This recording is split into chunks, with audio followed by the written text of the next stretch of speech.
जय हिंद विद्यार्थियों, मैं कमल साहू कमल ट्यूशन क्लास में आप सभी विद्यार्थियों का एक बार फिर से स्वागत करता हूं। विद्यार्थियों, पिछले वीडियो के माध्यम से हम लोग अध्याय 2 से दो चरों का रैखिक समीकरण प्रश्नावली 2 से कुछ प्रश्न हल किए थे और मुझे लगता है कि एग्ज़ाम के दृष्टिकोण से कुछ और प्रश्न है जो पूछा जा सकता है। तो उन प्रश्नों को मैं आज इस वीडियो के माध्यम से आप लोगों के सामने लेकर के आया हूँ। उम्मीद करता हूं कि इस वीडियो के माध्यम से आप लोगों को ये सभी प्रश्न भी अच्छे से समझ में आ जाएगा और एग्ज़ाम में आप लोग बड़ा ही आसान तरीके से इन प्रश्नों को हल कर पाएंगे। तो उन प्रश्नों में प्रश्न नंबर 7वां को शामिल किया हूं मैं। प्रश्न नंबर 11वां है, 12वां और 13वां प्रश्न है, जहां पैसे 25 पैसे 50 पैसे वाला सवाल हमसे पूछा जाता है, आयु संबंधी सवाल पूछा जाता है और दूरी संबंधी सवाल हमसे पूछा जाता है। तो इन सवालों को एग्ज़ाम के दृष्टिकोण से मैं इम्पोर्टेंट समझाऊं और इन्हें आज के इस वीडियो में आप लोगों को समझा रहा हूं। तो चलिए शुरुआत करते हैं अपने प्रश्न नंबर 7वां से, जो कि 50 पैसे और 25 पैसे के सिक्के से संबंधित है। जैसे कि आप लोग देख पा रहे हैं, प्रश्न नंबर 7वां, एक थैले में 50 पैसे और 25 पैसे के कुल 94 सिक्के हैं। यदि थैले में कुल 29.75 रुपये है, तब बताइए कि सिक्के में 25 पैसे और 50 पैसे के सिक्कों की संख्या कितनी है। चलिए मान लेते हैं हम 50 पैसा और 25 पैसे की जो सिक्के हैं उनको x और y मान लेते हैं। तो जैसे सिक्कों की संख्या पूछा है तो हम सिक्कों की संख्या ही मान लेते हैं। हमारे पास 50 पैसे की जो सिक्का है वो x है और 25 पैसे की जो सिक्के हैं वो y है। तो इन दोनों सिक्कों x को, चाहे जितने भी होंगे 50 पैसे के सिक्के हमने मान लिया उनको x, और जितने भी होंगे 25 पैसे के सिक्के उनको हमने मान लिया y। तो आखिर इन दोनों का जब हम योग करेंगे तो वो योग कुल 94 सिक्के के समान होंगे। तो यही जो समझ है, यहीं से हमारा सवाल जो है हल होना प्रारंभ होता है। तो देखिए किस प्रकार से हल हुआ है। माना कि 50 पैसे के x सिक्के तथा 25 पैसे के y सिक्के हैं, तब प्रश्नानुसार दोनों जो कुल सिक्के हो रहे हैं वो सिक्के 94 हो जाते हैं। इसलिए x प्लस वाई बराबर 94, और ये हमारा समीकरण नंबर पहला प्राप्त हो जाएगा। फिर क्या करते हैं, अब अगर हम 50 पैसे की जो सिक्के हैं उन्हें रुपए में जब बदलेंगे तो 50x रुपये हो जाएगा। इसी तरीके से अगर 25 पैसे की जो सिक्के हैं उनको भी जब हम रुपए में बदलेंगे तो वो हमारा 25y रुपये हो जाएगा। अब पुनः प्रश्न अनुसार कुल रुपए हमें दिया गया था 29.75 रुपये। अतः 50 पैसे को हमने रुपए में बदल लिया 50x रुपये और 25 पैसे की सिक्कों को भी बदल लिए 25y रुपये के रूप में। तब हमारा टोटल रुपये हो जाता है 2975 रुपये। अब चूंकि इनको भी पैसे को हम रुपए में बदले हैं तो ये भी पैसा हमारा रुपए में बदल गया है, जो कि 0.75 था, उनको भी हमने रुपए के रूप में बदल लिया। तो ये हमारा हो जाएगा समीकरण नंबर 2। अब हम क्या देखते हैं, जब भी ऐसा सवाल बनाना होता है तो हमारा पहला समीकरण और दूसरा समीकरण में जो x का गुणांक होगा उन दोनों गुणांक को समान करते हैं। यहाँ गुणांक 1 है और यहाँ गुणांक 50। तो समीकरण 2 से x का गुणांक को हम गुणा 1 में करेंगे और समीकरण 1 में जो x का गुणांक है उसका गुणा समीकरण 2 में करते हैं। तो समीकरण 1 में 50 का तथा समीकरण 2 में 1 का गुणा करने पर जब हम गुणा करेंगे इस तरीके से, तब हमें समीकरण नंबर 3 और समीकरण नंबर 4 प्राप्त हो जाएगा। अब x का गुणांक यहाँ भी 50 हो गया और समीकरण 4 में भी 50 हो गया। तब हम करते हैं समीकरण 3 में समीकरण 4 को माइनस। तो समीकरण 3 में समीकरण 4 को घटाने पर जब हम घटाएंगे तो समीकरण 4 से प्लस का निशान माइनस में, प्लस का निशान माइनस में, प्लस का निशान माइनस में बदल जाता है। अब 50x प्लस वाला से 50x माइनस वाला इस तरीके से कट जाएगा। वहीं 50y प्लस में है और 25y माइनस में, तो यहाँ से हमारे पास बच जाएगा 50 में से 25y बराबर, और 4700 में से 2975 जब घटेगा तब हमारे पास बच जाएगा 1725। इस तरीके से 25 से जब हम इनको विभाजित करते हैं तो 25 छक्के 150, 150 है यहाँ से कटा तो बच गया 22, और 22 से आगे बढ़ जाएगा वो 225। तो 225 को हम 25 से अगर विभाजित करते हैं तो 25 नहीं है 225। इस तरीके से y का मान हमारे पास आ जाएगा 69 मतलब 69। अब y का जैसे ही मान आता है उसे हम किसी भी समीकरण में रख सकते हैं, लेकिन एक नियम से चलते हैं कि कभी भी प्रश्न बनाने के लिए कि y का मान हमेशा हम समीकरण नंबर 1 में ही रखेंगे। तो y का मान 1 में जब रखते हैं, समीकरण नंबर 1 हमारे पास था x प्लस वाई बराबर का 94, तो यहाँ y के स्थान पे रख देते हैं 69 को, तो x का मान हमें पता चल जाएगा x बराबर 25। अतः 50 पैसे की जो सिक्कों की संख्या है उसे हमने x माना था और x का वैल्यू निकल के आया है 25। तब हम बोलेंगे x के 50 पैसे की सिक्कों की जो संख्या है वह 25 है, तथा 25 पैसे की जो सिक्का हमने माना था y जो कि वैल्यू निकल के आया था 69, तो इसलिए हम लोग बोलेंगे कि 25 पैसे की सिक्कों की संख्या 69 होगा। ठीक है, तो उम्मीद करता हूँ इस तरीके से आप लोग भी सवालों को बना पाएंगे। अब चलिए एक बार फिर से इसको याद कर लेते हैं कि हमें क्या करना है। हमें प्रश्न में 25 पैसे और 50 पैसे की जो सिक्के हैं उन्हें x और y के रूप में मानना है। अब चूंकि x 25 पैसे और 50 पैसे की चाहे जितने भी सिक्के हैं उनको जब हम योग करेंगे तो वो हमारा 94 सिक्के की बराबर में होगा, और यही हमारा समीकरण नंबर 1 हो जाएगा। दूसरा समीकरण प्राप्त करने के लिए हमें 50 पैसे की जो सिक्के हैं और 25 पैसे के सिक्के हैं इन्हें रुपए में बदलना पड़ेगा, और जो रुपए दिया है उनको उनके बराबर में योग करके लिखना पड़ेगा। तो इस तरीके से हमें पहला और दूसरा समीकरण प्राप्त हो जाता है, और दो समीकरण प्राप्त होने के बाद मैं आप लोगों के ऊपर में छोड़ता हूं कि आप लोग उसे किस विधि से बनाना पसंद करेंगे। मैं इस प्रश्न को विलोपन विधि से बनाया हूं, और इससे पहले के वीडियो में आप लोगों को 4 विधि मैं बताया हूं कि किस तरीके से हम प्रतिस्थापन विधि, विलोपन विधि, सूत्र विधि और आलेखी विधि से सवालों को हल करते हैं। तो आप सभी विद्यार्थी अगर पिछले वीडियो को नहीं देखे हैं तो प्लीज़ उसे भी जा कर के देखिए, ताकि आप लोगों को ऐसा सवाल बनाने में काफ़ी मदद मिलेगा। चलिए बढ़ते हैं अगले प्रश्न की ओर, जहां आयु संबंधी सवाल है और जो एग्जाम में अक्सर पूछा जाता है। तो 5 वर्ष पूर्व मेरी आयु मेरे पुत्र की आयु की तिगुनी थी, 10 वर्ष बाद मेरी आयु मेरे पुत्र की आयु की दोगुनी हो जाएगी, मेरी तथा मेरे पुत्र की वर्तमान आयु ज्ञात कीजिए। ये आपको प्रश्नावली 2 में प्रश्न नंबर 11वां के रूप में मिलेगा। चलिए इसे हल करने से पहले मैं आप लोगों को कुछ बताना चाह रहा हूँ, जैसे समझा रहा हूँ। जैसे यहाँ मान लेते हैं मेरी आयु अभी 10 वर्ष है, ठीक है, तो मेरी आयु अभी 10 वर्ष है। अगर मैं 2 साल पहले का पूछूं तो जाहिर सी बात है मेरे को यहाँ पर 2 माइनस करना पड़ेगा, तभी तो निकल के आएगा 8 वर्ष। 2 वर्ष पूर्व मेरी आयु 8 वर्ष रहेगी, ठीक है। इसी तरीके से अगर मैं बोल दूं कि 2 वर्ष बाद मेरी आयु क्या होगी, तब मेरे को अपनी वर्तमान आयु जो कि मैंने माना है यहाँ पर आप लोगों के सामने 10, उसमें 2 को प्लस करना पड़ेगा, और 2 वर्ष बाद मेरी आयु 12 वर्ष हो जाएगी। तो थोड़ा से इसी कॉमन सेंस का प्रयोग हमें इस प्रश्नों में करना है। चलिए मान लेते हैं मेरी आयु x वर्ष है तथा मेरे पुत्र की आयु y वर्ष है, ठीक है। मान लेते हैं मेरी आयु x वर्ष है और मेरे पुत्र की आयु y वर्ष है। तब 5 वर्ष पहले मतलब पूर्व मेरी आयु x माइनस 5 वर्ष होगी, वहीं मेरे पुत्र की आयु 5 वर्ष पहले y माइनस 5 वर्ष होगी। अब प्रश्न कहता है प्रश्नानुसार कि 5 वर्ष पूर्व मेरी आयु मेरे पुत्र की आयु की 3 गुनी थी, तो 5 वर्ष पूर्व मेरी आयु x माइनस 5 है जैसे कि यहाँ पर देख पा रहे हैं, और मेरे पुत्र की आयु y माइनस 5 है जैसे कि यहाँ पर देख पा रहे हैं।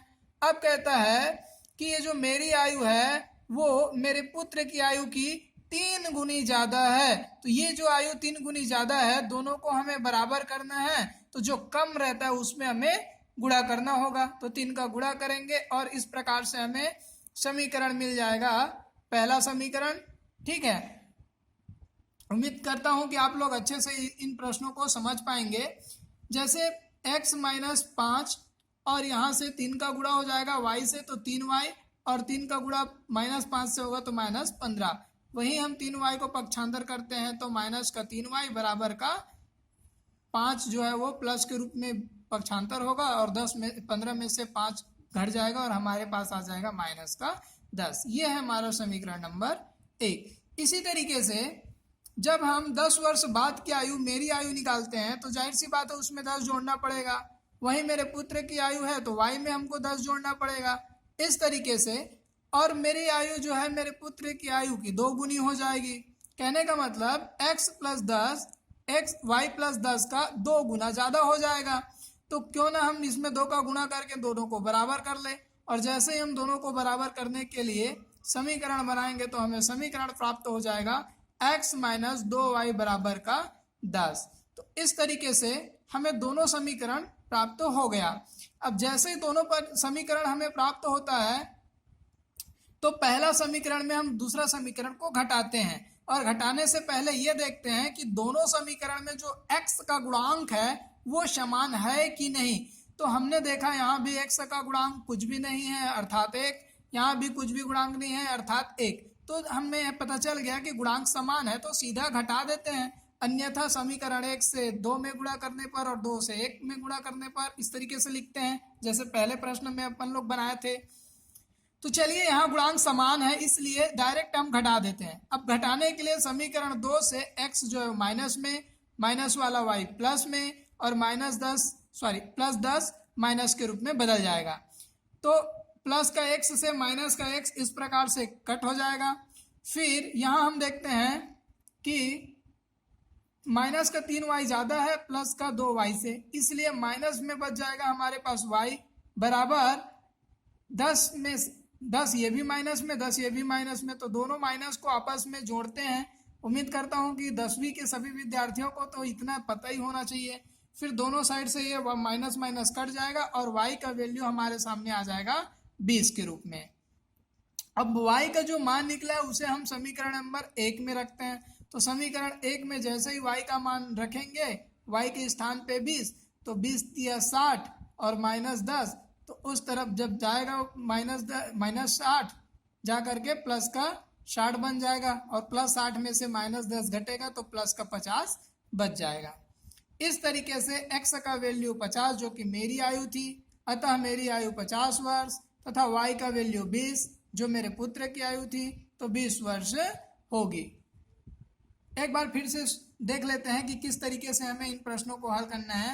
सबसे पहले मेरी आयु को मानना पड़ेगा और मेरे पुत्र की आयु को मानना पड़ेगा x और y के रूप में।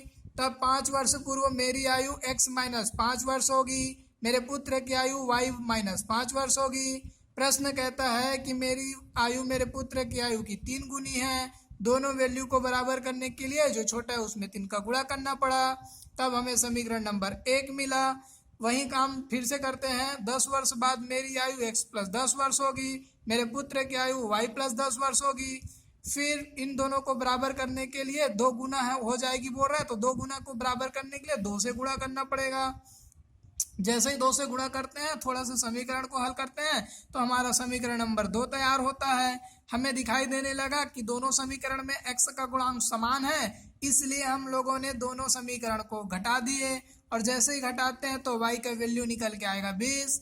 इस y के वैल्यू को हमें समीकरण नंबर 1 में रखना है, और जैसे ही हम समीकरण 1 में रखते हैं तो x का विमान हमें प्राप्त हो जाएगा 50 के रूप में, और इस तरीके से हम बता पाएंगे कि मेरी आयु 50 वर्ष तथा मेरे पुत्र की आयु 20 वर्ष होगी। चलिए बढ़ते हैं अगले प्रश्न की ओर। प्रश्न नंबर 12वां है कि 2 स्थान A और B की दूरी 70 किलोमीटर है। 2 कारें A व B से चलना प्रारंभ करती है। यदि वे एक ही दिशा में चलती है तब 7 घंटे बाद मिलती है, तथा एक दूसरे की ओर चलती है तब 1 घंटे बाद मिलती है। कारों की चाल ज्ञात कीजिए। तो ऐसे प्रश्न में जो पूछा जाता है उसे ही हम मानते हैं।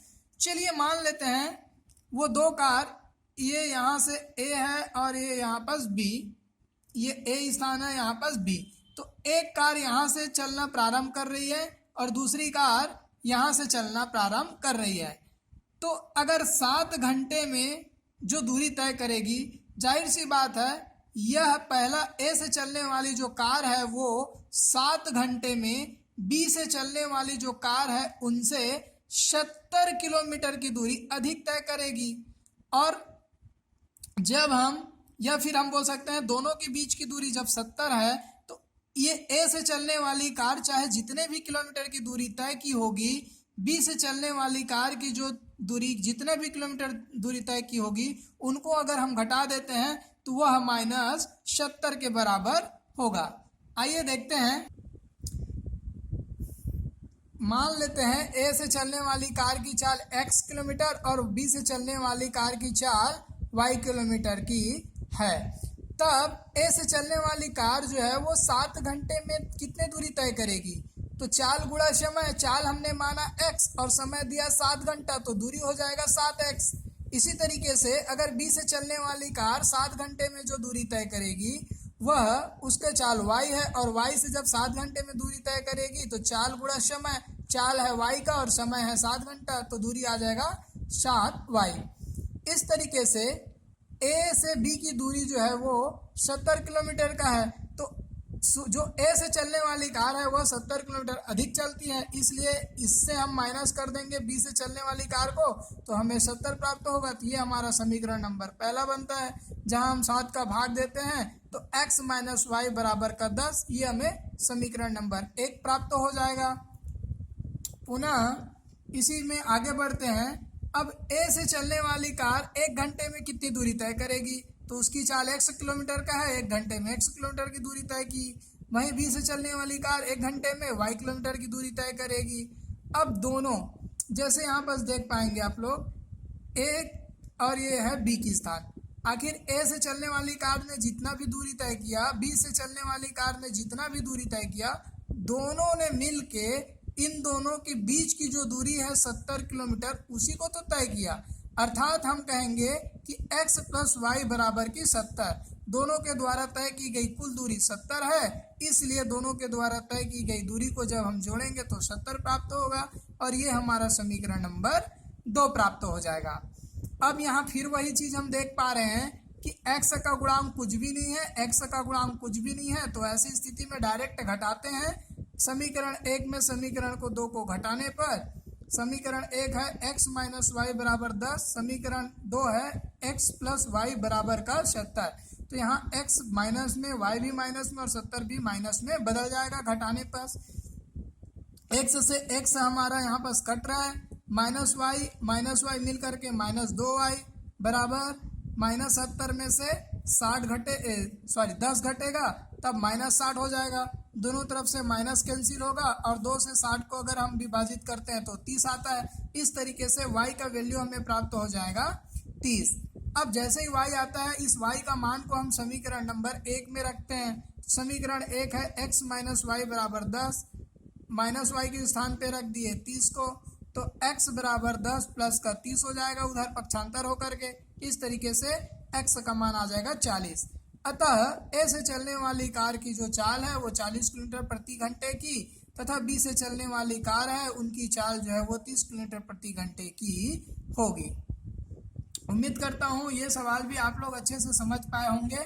एक बार फिर से देख लेते हैं कि सवाल को किस तरीके से बनाएंगे। कि हम सबसे पहले मानेंगे ए से चलने वाली कार की चाल x किलोमीटर है, फिर 7 घंटे में उसके द्वारा तय की गई दूरी को ज्ञात करेंगे। वहीं बी से चलने वाली कार की चाल हम मान लेंगे y किलोमीटर प्रति घंटे की और उसके द्वारा भी हम 7 घंटे में तय की गई दूरी को मानेंगे। ठीक है, देख लेंगे तो 7y आ जाएगा। इस तरीके से ए से चलने वाली कार, जाहिर सी बात है 70 किलोमीटर बीच की जो दूरी थी बी से चलने वाली कार से अधिक तय करेगी, इसलिए इससे हम माइनस कर देंगे बी से चलने वाली कार को तो वो 70 हमें प्राप्त हो जाएगा और यही हमारा समीकरण नंबर 1 प्राप्त होगा। पुनः देखते हैं ए से चलने वाली कार की जो चाल है 1 घंटे में तय की गई दूरी को ज्ञात कर लिए, x आ गया। बी से भी चलने वाली कार की 1 घंटे में तय की गई दूरी निकालिए, y हो गया। दोनों ने कुल कितनी दूरी तय की? 70 किलोमीटर। क्यों? क्योंकि इन दोनों के बीच की दूरी 70 ही किलोमीटर का है, इसलिए इन दोनों मिला करके 70 किलोमीटर की दूरी तय करेंगे।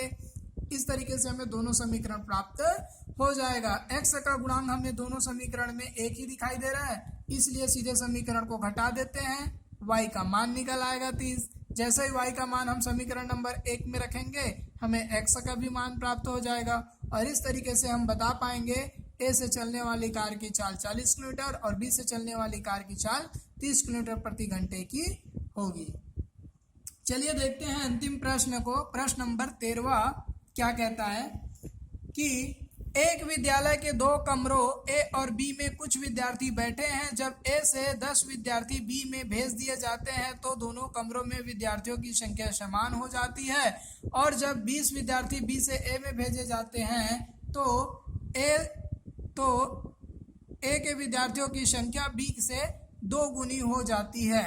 यहाँ भी सवाल हल करने से पहले मैं आप लोगों से कुछ डिस्कस करना चाहता हूँ। मान लेते हैं ये कमरा हमारा ए है और इस ए कमरे में टोटल 50 व्यक्ति बैठे हुए हैं और ये है हमारा कमरा बी और इसमें मान ले जाए 30 व्यक्ति बैठे हुए हैं, 30 विद्यार्थी बैठे हुए हैं। तो अगर हम ए से 10 भेजेंगे तो जाहिर सी बात है 50 में 10 माइनस होगा और बी में जब जाएगा तो जाहिर सी बात है यहाँ प्लस 20 होगा। चलिए इतना ही आप लोगों को दिखा लेने के बाद मैं सवालों को हल करना प्रारंभ करता हूं। अब आप लोग समझ पाएंगे कि आखिर यहाँ पर हो क्या रहा है। माना कि कमरा ए में x विद्यार्थी है जैसे कि 50 में बोला था तथा कमरा बी में y विद्यार्थी है जहां मैं 30 को उदाहरण के रूप में प्रस्तुत किया था। प्रश्नानुसार ए से 10 विद्यार्थी बी में भेजे जाने से दोनों कमरों में समान विद्यार्थी हो जाते हैं। अब हमारे पास कमरा ए में x विद्यार्थी है और कमरा बी में y विद्यार्थी है। जब x से 10 विद्यार्थी b में भेजे जाएंगे तो x से हमें माइनस करना पड़ेगा और b वाले मतलब y विद्यार्थी टोटल थे, उस टोटल में से हमें 10 को प्लस करना पड़ेगा क्योंकि b में आ रहा है और a से जा रहा है। तब हमारा प्रश्न कहता है, अच्छा इससे हमारा समीकरण नंबर x, तब हमारा प्रश्न कहता था कि दोनों विद्यार्थियों की जो संख्या है वो समान हो जाती है और समान हो जाती है का मतलब बराबर हो जाती है, इसलिए यहाँ पर बराबर सीधा लिख दिया गया है। फिर x ये y पक्षांतर होके माइनस यहाँ से प्लस 10 और ये भी माइनस 10 उधर पक्षांतर होके प्लस 10 हो जाएगा तो दोनों 10 मिल करके 20 समीकरण नंबर 1 प्राप्त हो जाएगा। पुनः प्रश्नानुसार 20 विद्यार्थी बी से जब ए में भेजे जाते हैं तो ए के विद्यार्थियों की संख्या 2 गुना हो जाता है। अतः अब हमारा बी वाला जो कमरा में y विद्यार्थी बैठे थे उसमें से 20 विद्यार्थी को कम किया जा रहा है। तब हमारे पास ए वाले कमरा जिसमें x विद्यार्थी बैठे हैं इसमें 20 जुड़ जाएगा आगे। अब प्रश्न कहता है कि कमरा ए का विद्यार्थी 2 गुना हो जाता है तो जाहिर सी बात है जो कम है उसमें हमें 2 का गुणा करना पड़ेगा, तो ये कम में हम 2 का गुणा करेंगे तो दोनों क्या हो जाएगा समान। इस तरीके से x प्लस 20 बराबर 2y माइनस 40, यहाँ से 2 का गुणा होने से फिर 2y को पक्षांतर करेंगे माइनस 40 पहले से था 20 माइनस होकर के जुड़ गया जाके 60, इसलिए ये समीकरण नंबर 2 हमारा प्राप्त हो जाएगा। और यहाँ भी हम देखते हैं कि समीकरण 1 और समीकरण 2 में x का गुणांक समान है इसलिए डायरेक्ट घटा दिए समीकरण 1 में समीकरण 2 को, और जब घटाते हैं तो ये भी माइनस, ये माइनस वाला प्लस और ये माइनस वाला प्लस के रूप में बदलेगा तो x से x कट गया, यहाँ प्लस y ज़्यादा है माइनस y से इसलिए 1 प्लस में y बच जाएगा बराबर प्लस का 60 हो चुका है माइनस, इसलिए 60 और 20 दोनों जुड़ करके 80 y का वैल्यू हमें प्राप्त हो गया 80 के रूप में। अब y का मान हम समीकरण 1 में रखेंगे, x माइनस वाई बराबर का 20 तो x माइनस वाई की जगह में 80 बराबर 20 तो 80 पक्षांतर होके 20 के साथ जाके जुड़ जाएगा, x का वैल्यू आएगा 100। इस तरीके से कमरा ए में 100 विद्यार्थी तथा कमरा बी में 80 विद्यार्थी बैठे हैं। उम्मीद करता हूँ इस प्रश्न को तो दोबारा समझाने की भी आवश्यकता नहीं पड़ेगा, फिर भी एक बार देख लेते हैं हमें करना क्या है। सबसे पहले कोई भी विद्यार्थियों की जो संख्या है उसमें से हमने 10 को माइनस किया, दूसरे कमरे में भेजा तो वहाँ प्लस हो जाएगा जाके, ठीक है। और इस तरीके से समीकरण नंबर पहला मिलेगा, तब दोनों कमरा समान रूप में होता है तो हमने कर लिया समान अर्थात बराबर को। फिर प्रश्नानुसार 20 विद्यार्थी बी से ए में भेजे जाते हैं तो बी से भेजे जाएंगे तो यहाँ से माइनस हो जाएगा और जब इसमें आएगा तो इसमें प्लस हो जाएगा। तब प्रश्न कहता है कि हमारा कमरा ए 2 गुना हो जाता है बी से, तो बी में हम 2 का गुणा कर दिए, यहाँ से मिल गया हमको समीकरण नंबर 2। जैसे ही हमारा समीकरण 1 समीकरण 2 मिलता है तो हम इसको घटा लिए, फिर y का वैल्यू आ गया 80। y का मान हम समीकरण 1 में रखे हैं, जैसे ही y का मान समीकरण 1 में रखेंगे तो x का भी मान हमें पता चल जाएगा। इस तरीके से हम बता पाएंगे कि कमरा नंबर ए में 100 विद्यार्थी तथा कमरा नंबर बी में 80 विद्यार्थी बैठे हैं। सभी विद्यार्थियों को एक बार मैं सूचित कर देता हूं, इस प्रश्न में जो हमने आंसर निकाला है वही 100% सही है और आपके जो बुक में दिया गया आंसर है वो गलत है। तो प्लीज़ आप लोग उस आंसर के जगह में इस आंसर को ही सही मानिए, ठीक है। इसकी गारंटी मैं 100% देता हूँ। आप किसी भी गाइड या कोई भी परीक्षा बोर्ड वगैरह में भी देख सकते हैं या किसी और टीचर से पूछ सकते हैं, आपको यही आंसर मिलेगा 100 और 80। सभी विद्यार्थी से उम्मीद करता हूं कि वीडियो को देख लेने के बाद अगर पसंद आया होगा तो लाइक कीजिए।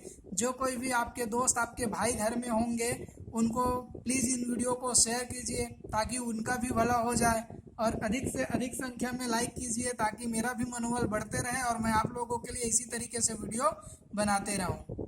मिलते हैं नेक्स्ट वीडियो में नेक्स्ट प्रश्नावली में, तब तक के लिए जय हिंद जय भारत।